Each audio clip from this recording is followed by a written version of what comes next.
Assalamualaikum warahmatullahi wabarakatuh. Waalaikumsalam. Bapak, Ibu, Bapak-bapak dan Ibu-ibu peserta webinar kali ini. Selamat siang.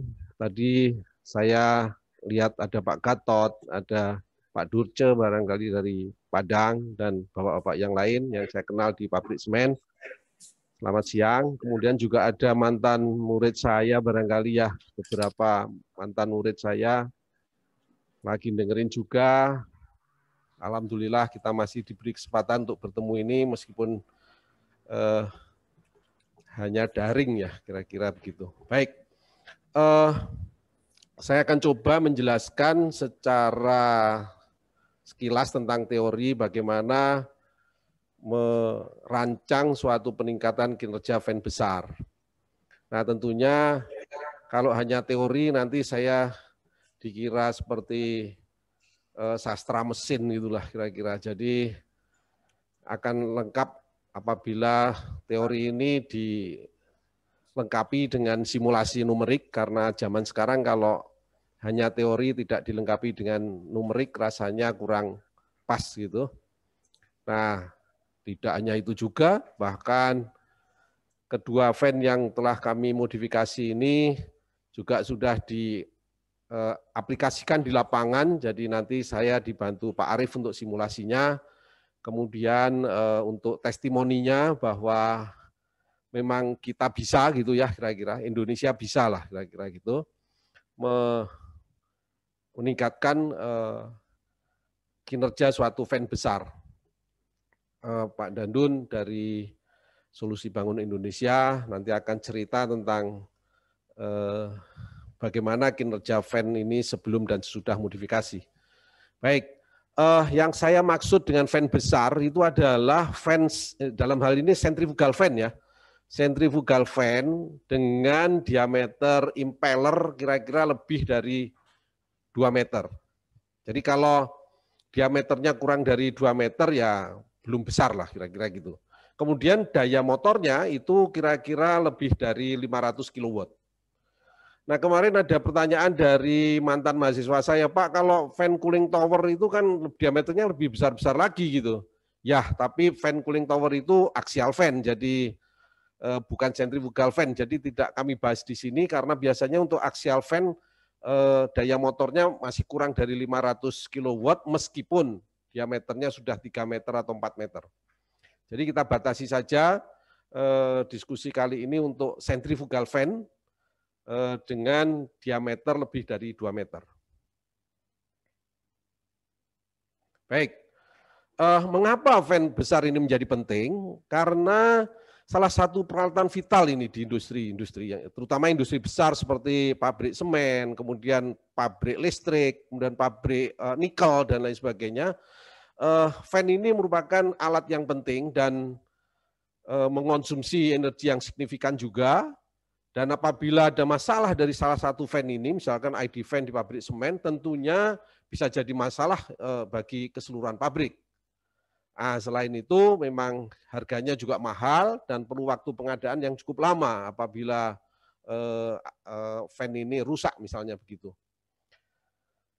Berikutnya adalah nah apa yang perlu dilakukan agar tidak mengganggu operasional pabrik fan yang besar ini? Tentunya kita harus melakukan perawatan yang baik dan teratur ya sesuai dengan prosedur. Saya selalu mengatakan perawatan bukan pemeliharaan karena kalau pemeliharaan itu biasanya beranak pinak gitu. Jadi saya lebih senang mengatakan maintenance itu perawatan bukan pemeliharaan ya. Ini hanya sekedar juk aja supaya di siang hari ini bapak-bapak dan ibu-ibu juga nggak ngantuk gitu. Nah jadi marilah kita rawat dengan baik dan teratur sesuai dengan prosedur dari fan ini agar tidak mengganggu pabrik kita. Kemudian yang kedua, ya kita tentunya harus mengoperasikannya dengan benar. Sesuai dengan SOP, mulai dari startup, kemudian operasi normal, kemudian shutdown dan lain sebagainya itu harus sesuai dengan SOP. Karena untuk daya-daya besar ini kadang-kadang sensitif, apakah itu sensitif terhadap arus besar maupun sensitif terhadap getaran dan lain sebagainya. Nah,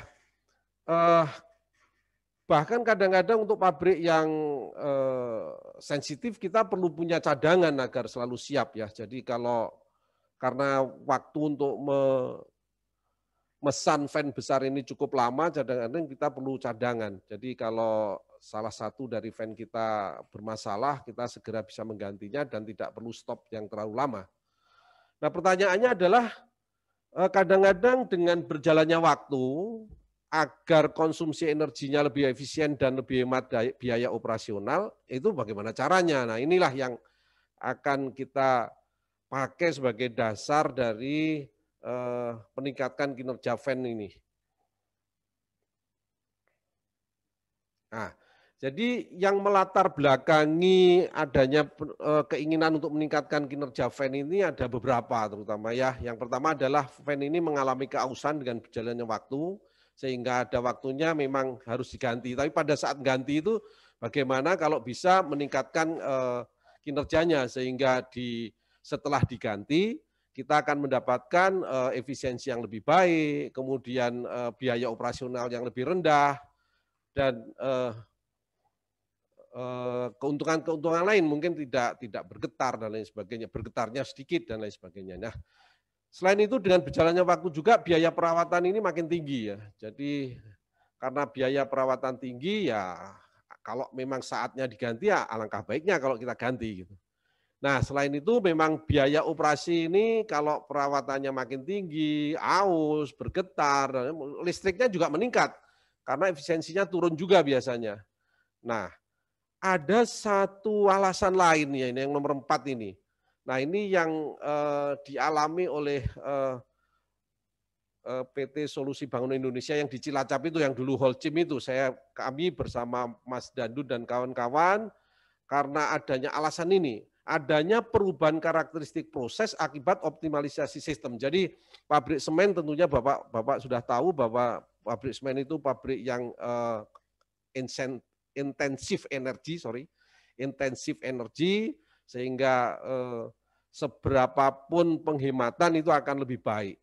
Nah, dengan beberapa modifikasi peralatan, maka kadang-kadang karakteristik fan itu juga menjadi akibat dari perubahan tersebut.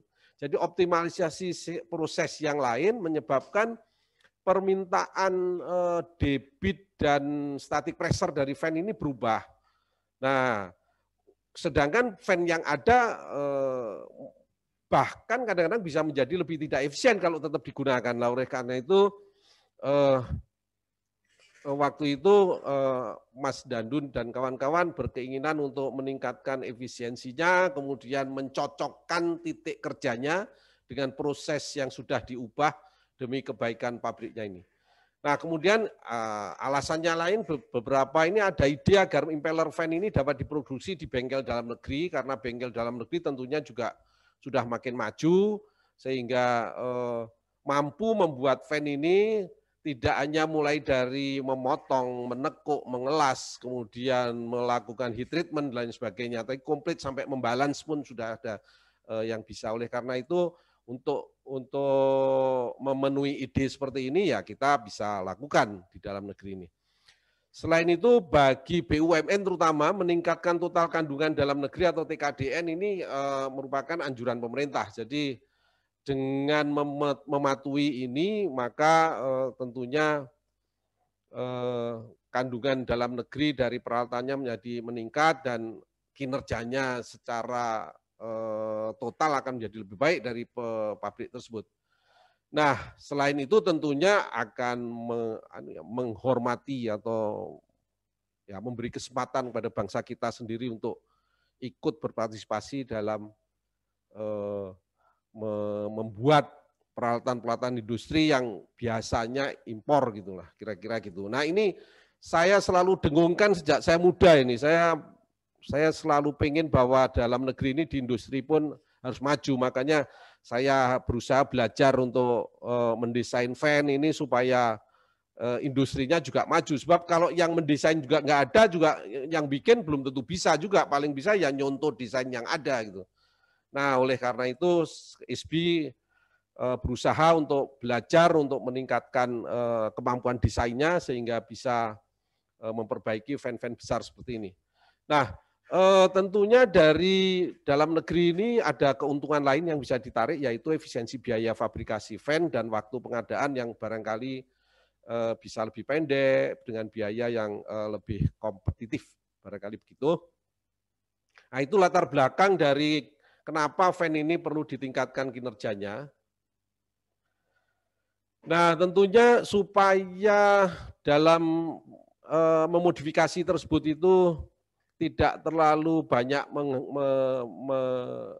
makan biaya, tidak terlalu banyak mengubah sistem, sehingga kadang-kadang tie-in-nya juga bisa lebih lama, maka ada batasan-batasan tentunya. Pertama kali adalah biasanya instalasi pendukungnya sudah tersedia, seperti ducting-nya atau saluran udaranya, kemudian casing-nya, motornya juga sudah tersedia di situ, sistem kontrol dan lain-lainnya juga sudah ada. Jadi ini tidak kita ubah, jadi yang kita ubah hanya sebatas impellernya. Nah, kemudian kebutuhan kinerjanya itu juga sudah terdefinisi biasanya untuk suatu proses tertentu.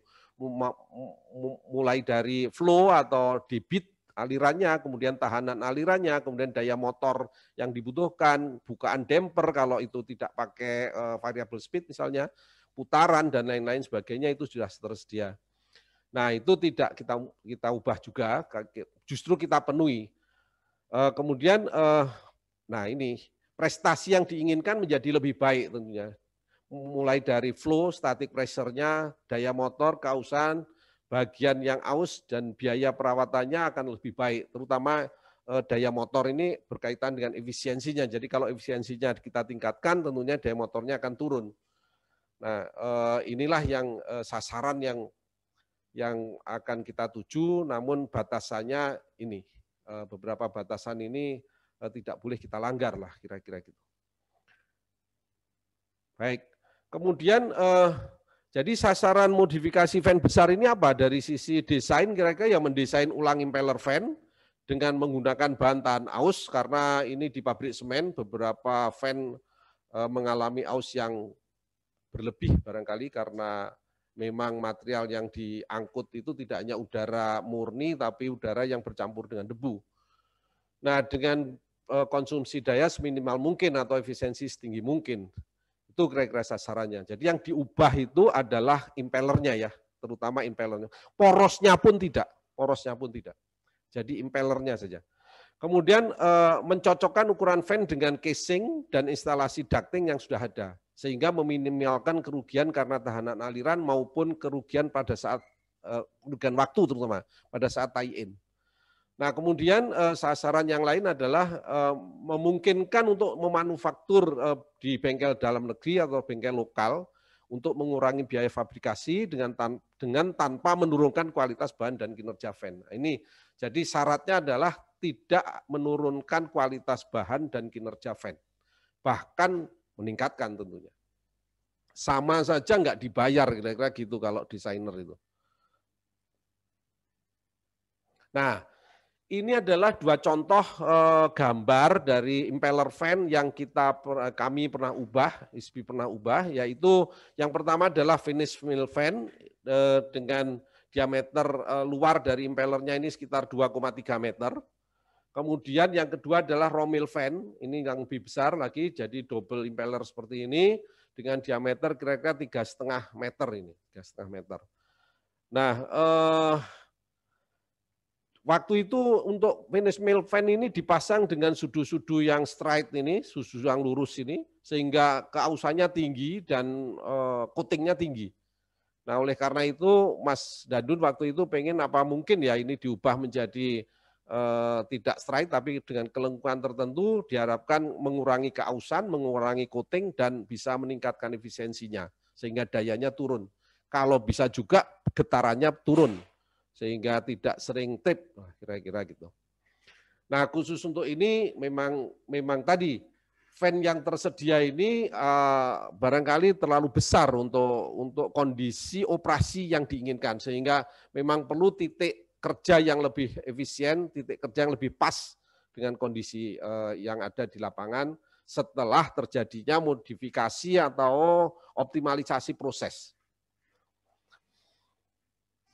Baik, ini hanya daftar parameter-parameter dari fan originalnya seperti ini. Jadi beberapa saya sebut misalnya untuk Romil fan, misalnya Romil fan diameter luar awalnya 2,28 meter, kemudian yang Romil fan, ini finish mill fan, kemudian ini Romil fan 3,5 meter kira-kira gitu. Nah kemudian putarannya akan kita jaga tetap 980 untuk finish mill, kemudian 924 rpm untuk Romil fan. Sedangkan flow rate-nya untuk finish mill fan itu 334.000 meter kubik per jam, dan untuk Romil fan itu 550.000. Nah, apalagi ya mungkin diameter impeller. Nah, diameter impeller, bukan diameter, jumlah impeller ya, jumlah sudu. Nah, jumlah sudu ini tetap 11, kita akan tetap pertahankan 11 karena ini berkaitan dengan balancing. Jadi kita akan pertahankan jumlahnya tetap 11. Kemudian lebar dan lain sebagainya ini kalaupun diubah sedikit, tapi yang banyak kita ubah nanti adalah lebih ke sudut sudu dan lain sebagainya, sudut masuk, sudut keluar dan lain sebagainya. Baik, nah, ya ini adalah untuk hasil pengukuran di lapangan sebelum modifikasi. Sebagai contoh, putarannya untuk finish mill fan 991 rpm, kemudian yang untuk raw mill fan 924. Kemudian flow-nya atau flow rate-nya itu 323.810 meter kubik per jam untuk finish mill, kemudian 549.000 untuk raw mill. Sedangkan tekanan statiknya 40,5 milibar untuk finish mill dan 124 untuk raw mill. Tapi sebenarnya raw mill ini tidak butuh 124 karena 124 ini mungkin pada saat diukur itu terjadi false air juga. Jadi kalau kawan-kawan berniat untuk mengurangi false air sehingga static pressure-nya tidak perlu setinggi ini untuk flow yang sama lah kira-kira gitu. Nah kemudian yang lebih penting lagi adalah KW. KW-nya yang terukur ini sekitar 500 KW untuk finish mill, dan kemudian untuk raw mill fan itu 2,6 megawatt, jadi besar nih kalau dipakai untuk perumahan, ini satu desa kali ya. Kemudian yang lain lagi adalah total efisiensi yang terukur untuk finish mill waktu itu 72,6%, sedangkan untuk raw mill fan sekitar 75%. Nah, jadi kalau seandainya nanti dalam perubahan desain itu bisa menghasilkan kenaikan 3% saja, itu 3% kali 2,6 megawatt kan sudah lumayan, Pak, sangat lumayan itu. Jadi sehingga barangkali ongkos untuk kami dan ongkos untuk membuat itu bisa pulang balik hanya dalam beberapa bulan ya, ordernya tidak tahunan, Pak. Jadi kurang dari setengah tahun barangkali. Nah itu sangat menarik ya, kalau kita pikir-pikir gitu sangat menarik gitu. Baik, nah kemudian kami diminta untuk merancang ulang impeller fan tersebut, kedua impeller fan tersebut dengan batasan ini. Jadi sasaran modifikasinya itu putarannya dijaga tetap, kemudian flow-nya harus lebih besar dari 330.000 untuk finish mill, kemudian 550.000 untuk raw mill fan, kemudian static pressure-nya lebih besar 41 milibar untuk finish mill, kemudian lebih besar dari 120 milibar untuk raw mill. Nah, sedangkan efisiensinya ini ya, ini yang tantangan pada saat itu, tantangan bagi kami ini, untuk finish mill fan itu tidak boleh kurang dari 75%, sedangkan untuk raw mill fan tidak boleh kurang dari 79%. Jadi ini 4% dari 2,6 megawatt, Bapak bisa hitung sendiri, mungkin kira-kira lebih dari 100 kilowatt penghematannya. Lebih dari 100 kilowatt penghematan, kalau 1 bulan sudah berapa juta, Bapak bisa hitung sendiri, kira-kira begitu. Baik.